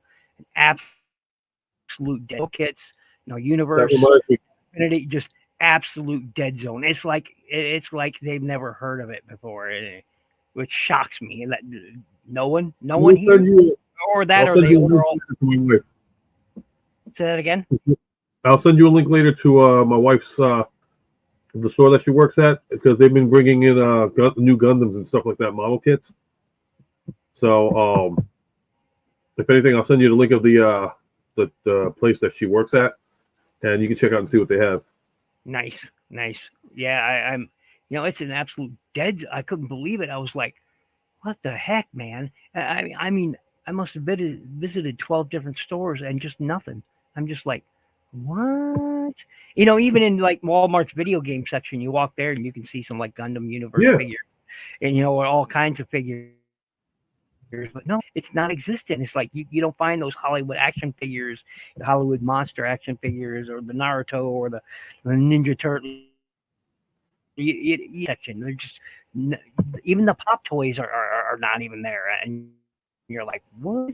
It's just dead zone. I'm just like, oh man. Yeah, I went from worst to I went from pretty bad stock to where I was living to non-existent where I am now, and I'm just like, ugh. You're gonna have to start going on the internet, man. I'll give you, like, everybody here. You got friends in the chat here that will tell you like what sites to go on that you can trust and what sites you got to be wary about, that kind of stuff. Do I have magic? No, I got a wife and kids. I have neither of those things, but Well, my wife did work at KB Toys, so that was where the magic kicked in. Yeah. The community itself, it's like one thing I love about this community, and like when I bring you guys in, I want to try to get like different people to come in as well, but like the main guys, like, first of all, I want to thank you, Ninja, because you're the reason why I'm actually doing this. Between the StreamYard and the graphics and all that stuff, you have been the main reason why I've gotten this thing going to begin with. Yeah, I talked you into doing your first live shows, as I recall. Yeah, no, I mean, I wasn't going to say, like, oh, I'm doing the first live show. I've got to bring you in. I mean, you're the reason why I started this in the first place. Yeah, you're. And, I'm glad that, people are enjoying the show and all that stuff. I mean, I don't care about the numbers because, do I want more followers? Sure, why not? I'm not going to expect it to be instantaneous. I'm not going to expect it to be like, oh, I'm getting 100 subs, yay, and all that stuff. I hope they can. It's obvious. Maybe I'll do a contest. You never know. Maybe I'll do a contest. It's obvious I don't care about the numbers because me and Raz's book review series, we didn't. I think we had 1 or 2 viewers the whole time. Hey, I was one of those viewers. Well, there you go. You were, like I said, it was, yeah, It was interesting. A lot of people think, oh, what is this book club crap? No. Why don't you stick around, listen to what they got to say? Maybe you might find some interest in it. And you never know. Share it with your friends because that's the one thing. People think, you know what it is? I think the problem is that some people think, oh, this is embarrassing. Why am I going to stick around for this? But it's like deep down inside, I think you want to be a part of it, but you've been taught otherwise. It's like, oh, you shouldn't be in this clique with these people because it's embarrassing to do this and that. I'm sorry. But today's the 21st century, and you go down to New York City in October before Halloween to a place called Comic-Con, and you see grown-ass adults wearing freaking Pikachu costumes or any other costume they could come up with via Marvel, DC, anime. And it's all about having a good time. If that's what it's about. I mean, I got like a couple of lightsabers in the background and all that stuff. I picked up a Darth Vader helmet. Hell, I got behind these Star Wars figures, Darth Vader, Stormtrooper, Optimus, Megatron. And how's that new Megatron holding up for you? Oh God! It is. Oh my God! It is. It's I sexy. saw your comment, by the way, Hita. Thank you very much. But yeah, I'll bet that makes. I'm looking for that one. I'm still looking for Ultramagnus too, and Sludge. I mean, I hope they reissue those. They guys. still haven't. Oh man! Here, let me put some comments up here too. NJB, your comment thread. Yep, you are definitely. If I seem weird, no, that's 3 a.m. over here. No, you're not weird. Yeah. You guys are Let me like tell you 9.5 hours ahead of us, something like that. Yeah, I mean, collectors are not, collectors and fans of cartoons and everything. We're not the weird ones. We're the ones that open our minds to different things and different views. Yeah, it's the ones that are like so focused on the greed and, to collect currency and also. I mean, my view on the whole currency issue is that we shouldn't be living the way we should be. We should be all equal no matter what. Yeah. And I've met a few reviewers who, they're who are out, growing fast so they can start making a career out of it. And there are very few actual cases where somebody in our niche on YouTube can make a career out of it. So if you're trying to, get onto YouTube and make a career out of it, out of doing toys, man, I would seriously examine how these people got successful because it's you can't be doing it just to turn it into a career. Some people are fortunate and lucky enough to do so, and they've had amazing circumstances to get there. So not everyone gets those circumstances. That's all I'm saying, because otherwise we'd all be rich and famous by now, right? So, and you know what? Now this brings me to a question that I just thought of, and this is probably a question like everybody in the chat will get involved with, and this is going to probably stir some heat. But one thing that was mentioned, Raz, in fact, when I did the interview with him, one thing he despises is he said we won't mention names because like a couple that I do know that I'm like, yeah, I agree with you on that. But you have your reviewers that go out and all of a sudden, miraculously, for some reason, end up getting the Transformers that are supposed to be coming out 2 weeks later, but they have it in hand. So I want to know your view and hear your thoughts on this one. And I'm going to tell you right now, this is after the 9 o'clock mark, so you can fucking curse your brains out right now, and I would not care. So my question is, the view on, and chat, get involved in this one too. But Ninja, because you've been doing this for such a long time, it's like, and like you said, you've had people surpass you, but I think half these people are freaking cheating by getting product from somebody that shouldn't be giving it in the first place. What are your views on that one? Well, in some cases that is very true. They are, but in some cases they are putting in a hell of a lot of money to you know to to buy the things they know people will want to are really wanting to see. The hardcore collectors, they'll put out a lot of money, and in some cases they hurt themselves doing so. But of course we don't see that. That's all behind the camera stuff. But and I think they do that for rapid growth. And there a long time ago there's two or three channels that were competing. I'm not going to mention names, but they were buying stolen merchandise or getting early, or paying others to get early releases, shelling out big cash to get, just to be number one, to be first on the scene, so to speak. Well, in reality too. And you know that kind of mentality, that aggressive, competitive mentality, I don't have it. Um, it may serve others. It doesn't serve me. But it's okay. Like, I despise the theft of toys. People, look, if you know a toy is stolen and yet you still buy it, like, okay, well, I paid cash for it, so it's not stolen now. Well, Yep. if you knew it was a stolen merchandise and then you still bought it, that's kind of, well, in my opinion anyway, it's not right. But that's just my morality, and my morality isn't everybody else's morality. All right, I understand the fine line there. I understand the distinction. All right, not everybody was brought up with the same exact morals and beliefs and traditions that I was. Right. And sometimes there's just cultural differences that I just you know as much as I want to say I'm right, because of those cultural differences, I'm not. So um, they're right. So much as I would love to judge them and call them whatever name, I I can't. Although I will just say I despise theft. I despise it. All right. All my life I have despised thievery in every shape or form. I dislike thievery. Like just today, for example, uh, um, I messaged Dennis because I was on a channel and I heard somebody else's channel. I was watching a channel, and on that I was watching a car automotive channel, and their introductory music was the same as Dennis's, exact same, for the same length, exact same cut of music. And the first thing I did was I paused it. I messaged Dennis and said, "Hey," and then I unpaused it and took a video of it and shot the video to him, through Facebook Messenger. I said, "Did you pay for your music? Because if so, this channel is stealing it."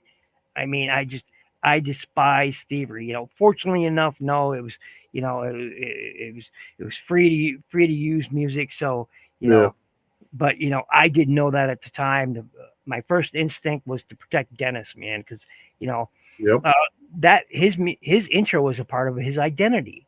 It's a part of his business, and in YouTube, when you do start to really get up there in those numbers and whatnot, your identity, your channel is your identity, and you've got to protect it. Like the music that you find that I start my videos with, that's Hmm. mine. I bought and paid for that music. That is mine and mine alone. You will not find it on another channel. I own it. All right. Um, Yeah. I own it. It's, League of Disposable Ninja theme is what it is. And, that's my property. I own it. So if Yep. I find it on another channel, you can best believe, whether I'm getting paid for my videos or not from Yep. YouTube or from a sponsor or not, you best believe, I don't care if they're getting sponsored by somebody. You better believe I am going to be on that, not fast, but quick. So I dislike thievery. As far as everybody, pushing the limits on financially just so they can put content out, I disagree with that too. Because you know who are you hurting? Sure, you're getting the views and the Exactly. subscribers and all that, but um, To me, it's a big. Yeah.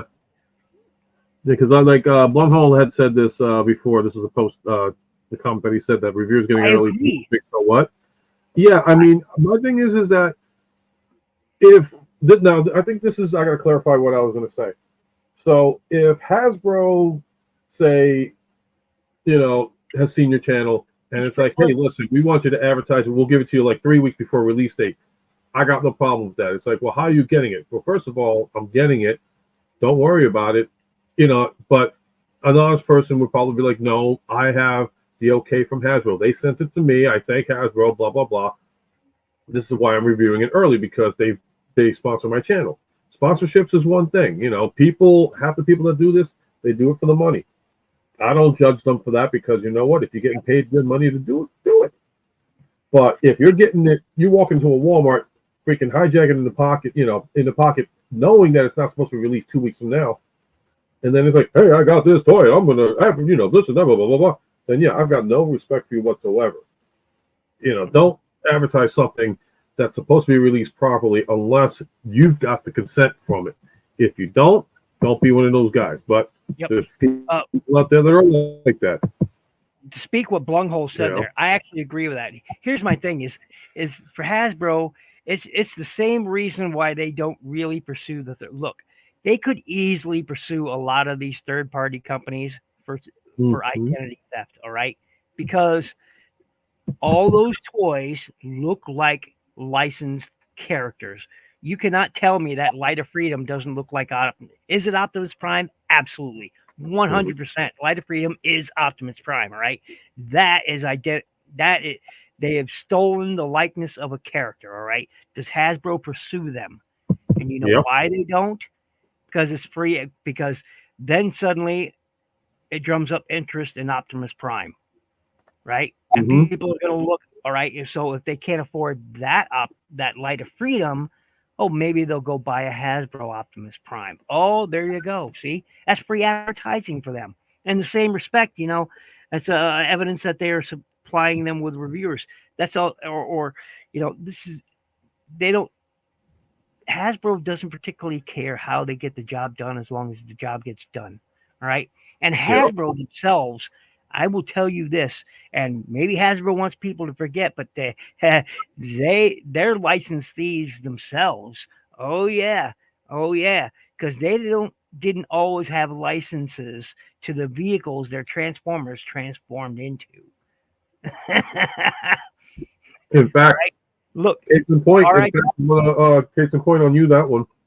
I remember sending you out the deformation version of the Megatron. And it was it was like funny because you matched it up with the original one. It's like, wow, he is a lot smaller. And the plastic was a lot different and all that stuff. But now that I think about what you just said, you're absolutely right. It's like, you know what? Yeah, compare it to our product and you let us know how that worked out for you. If it's chintzier plastic, okay. If it's not, well, you can get the stuff that goes with this through our product. I think it's clever business.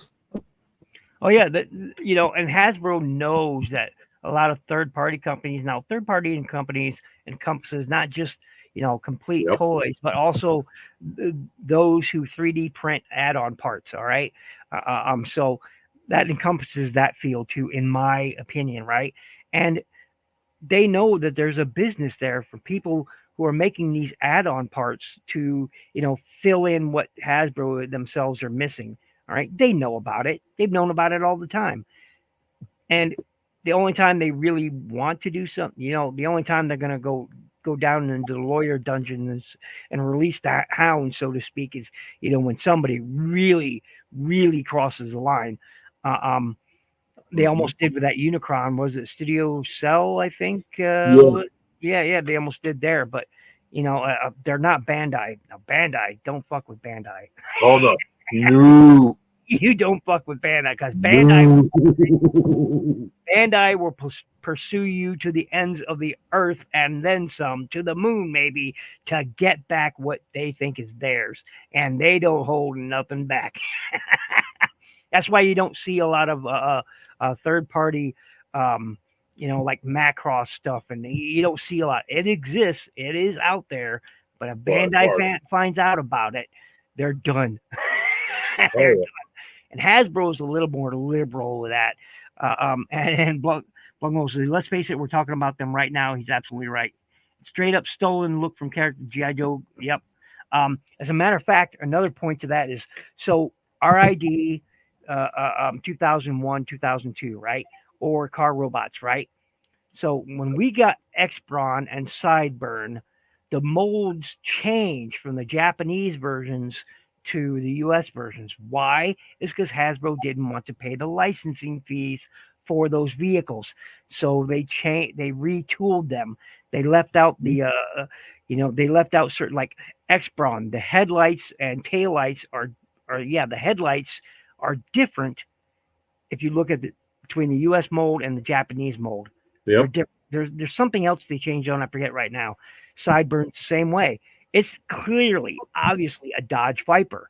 Well, Hasbro, being the cheap bastards they are, we don't want to pay licensing fees. No. So they changed, they retooled it a bit. And that's, and Hasbro has stolen licensing, just as Blumhouse was mentioning there. They're not above it themselves. So they're a good company. They're not the best company, and they're certainly not a sparkly, clean company either. So, anyway, is there another question? Because I've got to wrap it up here soon. Yeah, in fact, I was about to wrap it up myself. Basically, I want to take the time to thank everybody coming on the stream in the chat, and I want to especially thank Ninja Bill, who has, like I said, been a big influence on me doing this. With that being said, Ninja, take it away on how we close this out. You know the deal better than I do, actually. Once again, I am Ninja Bill, aka Shinobi Biru on Facebook. That's where you can find me on Facebook, is under Shinobi Biru. Ninja Bill reviews on YouTube, and make sure you look, everybody who comes on Ultramegatronus live, man, whether it be as me, your viewer, or what have you. Look, make sure you like, comment, share, subscribe. You do all that fancy stuff, man. And above everything else, be good to each other. And again, I want to thank everybody that joined in the chat. That was so awesome. You guys were incorporated with this, because your chat views matter to me. Again, thank you to Ninja Bill, because like I said, without him, this stuff here, I wouldn't even have. And I had a great time, And with that being said, I am Martin Sebastian, aka Ultramegatronus. You can find me on Facebook under Toy Collectors Universal. You can find me here on YouTube. We also do Twitch as well. And with that being said, thank you guys for coming out. And always remember, you're never too old to feel too young. Always keep collecting Immortal, because in the end, this is what makes you happy. Have a great night, everybody. And glad you had the time. I hope you, like I said, had a great time with the show. Take care, guys. Have a great night.